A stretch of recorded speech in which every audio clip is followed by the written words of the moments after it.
Magic is the greatest knowledge and the highest science that exists on our planet anywhere. Not only does magic teach the metaphysical laws, but also the metapsychical laws that exist and which are applicable on all planes. Since time immemorial, the highest knowledge has always been known as magic.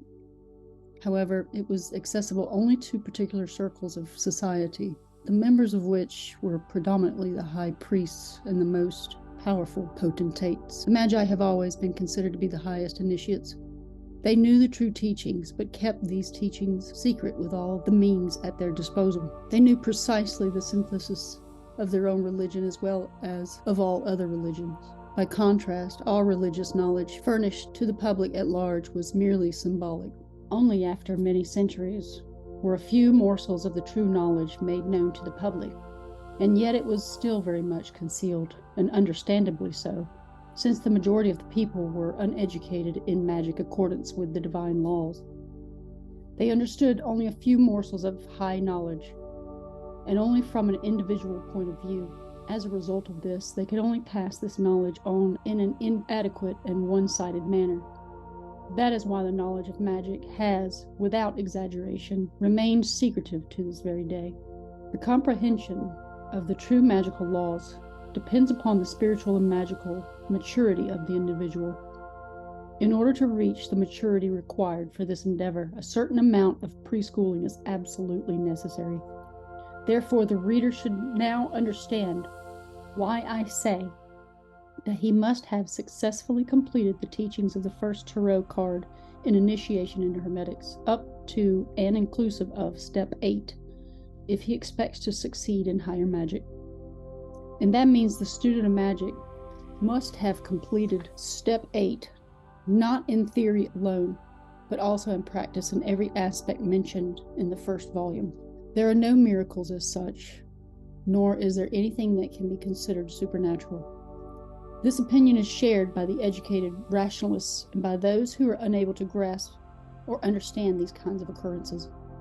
Magic is the knowledge that teaches the practical application of the lowest laws of nature to the highest laws of the spirit. Whosoever wishes to learn the laws of magic must first learn all about the effects of the lowest laws of nature before he will be able to understand those laws that follow, and then eventually he will progress to the highest levels of laws. Depending on how far the reader has progressed at this point of his development, of which laws he is presently studying. For the sake of an easier overview, he can now divide magical knowledge into 3 categories. Lower magic. The lower magic deals with laws of nature, their effects, and how and where they prevail and how they can be controlled. Lower magic is also known as the magic of nature. Intermediate magic. Intermediate magic deals with the universal laws in the human being, the microcosm, their effects, and how and where they prevail and how they can be controlled. Higher magic. High magic encompasses the universal laws in the macrocosm, namely the entire universe, their effects, how and where they prevail, and how they can be controlled in the entire macrocosm. In Initiation into Hermetics, I mentioned several times that the powers and laws between the lower, intermediate, and higher magic are in an analogous context. These powers and their effect and how and where they prevail are described in detail in this second work. Magical knowledge can be compared to a school system, where lower magic, the magic of nature, is the subject matter for elementary school. Intermediate magic, the magic of microcosm, the subject matter for middle school, and higher magic, the magic of macrocosm, the subject matter for high school. In accordance with the tablets of Hermes, the universal axiom that applies to magic is as follows: as above, so below, and vice versa. Therefore, we cannot truly speak of lower, intermediate, or higher magic, for in reality there is only one magic, and the level of maturity of the particular magician determines the degree of his development. It determines how far he has progressed with his magical knowledge. The universal laws always remain one and the same, regardless of whether they are applied or considered with good or evil intentions. The manner in which a law is applied depends upon the character and intentions of the individual. Should the magician use the powers for good purposes, then he is practicing white magic. Should he, however, pursue evil purposes, then he is practicing black magic. It does not matter whether the activities are good or evil. The laws that apply always remain the same. It should be completely clear to the reasonable reader that in reality there is neither white nor black magic. These various concepts were brought into common use by mystical and religious sects so that they could accuse a person who was not like-minded, or anyone who simply did not suit them, of being a black magician. I shall give the reader an appropriate comparison from a universal point of view. For example, would it not be completely illogical to consider the night as evil and the day as good? No, one cannot exist without the other. And both of these poles had to come into existence when the macrocosm and the microcosm were created in order to distinguish one from the other. God, the universal creator, did not create anything impure and evil. However, that is not to say that man should do both good and evil. The contrast exists for one reason, so that a human being may master and learn how to distinguish the truth from its opposite. A true magician will never underestimate the negative, and neither will he avoid it. A true magician will always cede to the negative, the place to which it is entitled, and therefore the negative must be just as useful to him as the positive. That is why a magician does not consider the negative powers to be evil. He does not consider good and evil from a religious point of view. Rather, he considers them from a universal point of view. Magic is quite often mistaken for sorcery. At this point, I shall briefly explain the difference between magic and sorcery. A true magician relies completely upon the universal laws. He knows their cause and effect, and he works consciously with these powers, whereas the sorcerer avails himself of powers the origin of which he knows not all, although he does not know that this or that will occur when he sets this or that power into motion. But he has no idea as to any other context of these matters, because he lacks the knowledge of the universe. He lacks the knowledge of the universal laws. Even though he may have partial knowledge of one law or another, he does not know the analogous context of the universal laws, their effects, how they develop, and how and where they prevail, because a sorcerer does not possess the necessary maturity. In contrast, a true magician, one who does not want to descend to the level of a sorcerer, would never embark upon any endeavor until he thoroughly understands what he is doing. Even a sorcerer can make use of the secret sciences and do one thing or another with good or evil intentions. In this case, it is irrelevant whether he employs positive or negative powers, for it does not entitle him to consider himself a magician. By way of contrast, once again, a charlatan is a person who is trying to deceive other people, and therefore he cannot be considered either a magician or a sorcerer. In common parlance, such a person would simply be called a fraud or con man. Charlatans like to boast of their high magical knowledge, which of course they do not possess, and they like to veil themselves in mystery, but only to conceal their ignorance. These are the people who are responsible for true magical knowledge being so distorted and disgraced.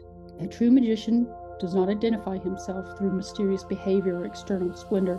On the contrary, he is modest, and he endeavors at all times to help humankind and to explain magical knowledge to mature human beings. In order not to disgrace this holy knowledge, it should be understandable that the magician will not entrust any of the mysteries to an immature person. A true magician will never display his true magical knowledge by any external demeanor. A true magician cannot be distinguished from an average citizen, because he adapts to every person, to every occasion, and every situation. His magical authority is internal, and therefore it is not necessary for him to shine externally. There is also another variation of magic that is often mistaken for true magic, but in fact has nothing whatsoever to do with magic at all. It is the so-called art of the illusionist. Through his dexterity and through deceiving people's senses, the illusionist emulates a few phenomena that a true magician achieves with the help of universal laws. The fact that these illusionists use the word magic for their tricks is proof again of how far the true concept of magic has diminished. However, it is not my intention to spend too much time with the tricks or stage magic. It is a foregone conclusion that an illusionist is not a true magician or indeed a sorcerer, even if he gives himself the most alluring names because of his dexterity. In this book, I describe the synthesis of that part of magic which up to now has not been revealed.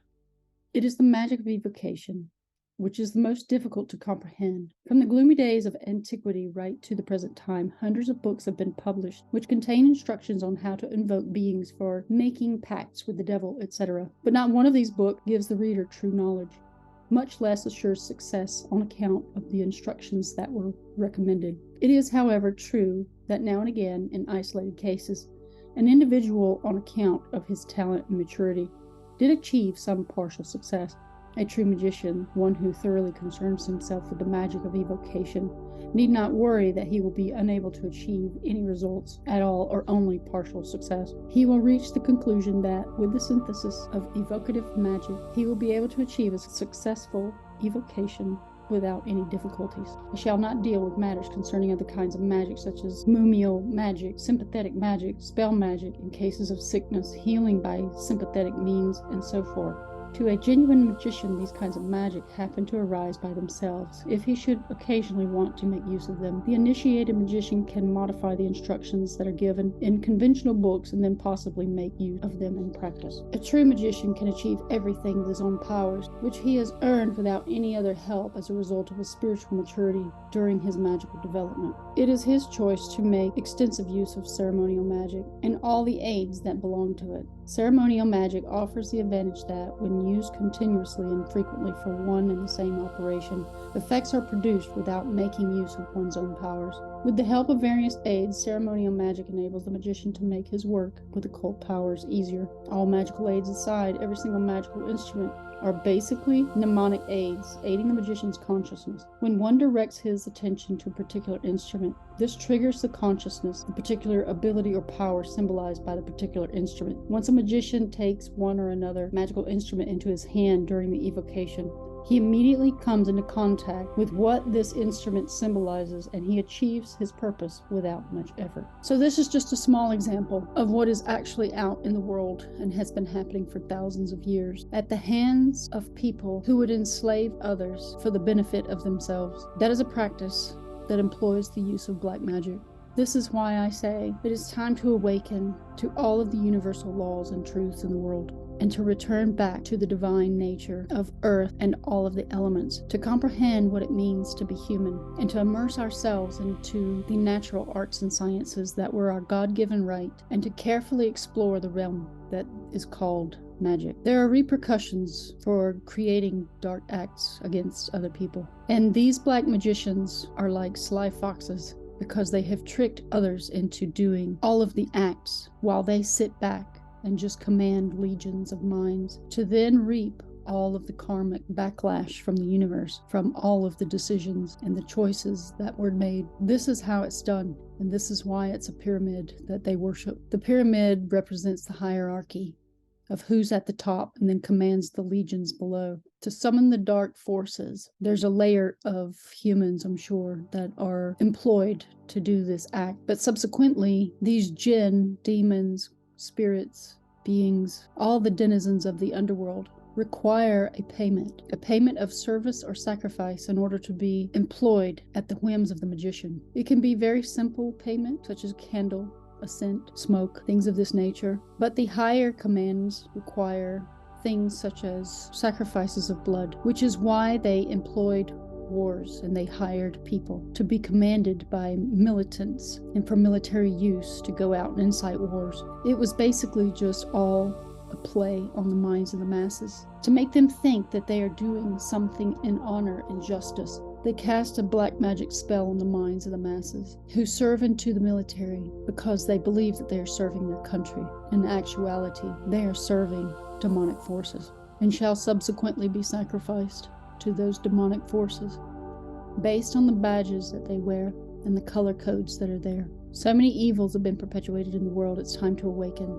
and have the knowledge and the eyes to see, but the abilities to be the remedy for the world. For the past half a year or more, I've actually been hosting an online Journey of Selfhood course where our main goal is to study Franz Bardon's work. And I'm now offering this course publicly, as I didn't want to have too many people that weren't spiritually mature asking to learn magical arts. But in reality, we need people to step forward and to serve the greater good through the magical arts, because this is a war on consciousness. It's a spiritual war, and it revolves around the darkness and light, and we need more light warriors who truly comprehend their own divine power and their innate abilities, and to unify those abilities with others, because each of us has different divine gifts that were each given to us at birth, and each of us is needed to connect and complete the whole so that we can return the foundations of the world back into one unit, to be the ones who thwart the darkness, the ones who would enslave us and bind us to darkness in their digital machine. So for $15 a month, we meet twice a month on Sundays, 6 p.m. Eastern Standard Time.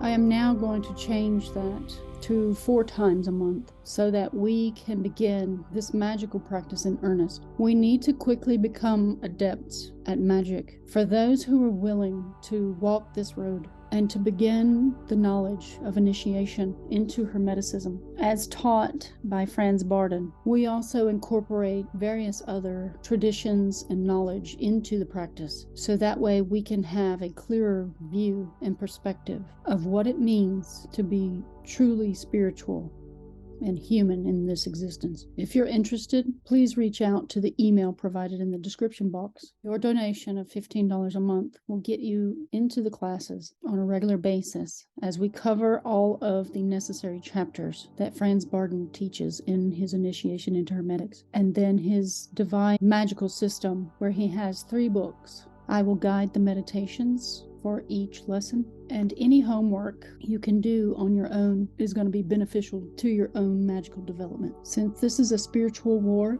we need people to awaken who are truly willing to practice these concepts of knowing yourself fully. But remember, you must absolutely be spiritually mature to be able to immerse yourself into this knowledge. If you have any ulterior motives with any of this work, you will reap what you sow. My purpose, my divine purpose, is to be here in this time to help people realize their true potential through magical means. There's a reason why each of us has incarnated here and why each of you is now on my channel. So again, if you're interested, please reach out to the email that's listed in the description box, and I will send you more information on all of the classes, the times, and also the links to past sessions and future sessions where I actually record all of them so that we can all learn together and to unify our consciousness into one. Each of us holds a key, and each of us is just a fraction of the whole. In order to combat this darkness that is consuming us right now, we must unify in purpose and in mind. Please join me, and I look forward to seeing you soon.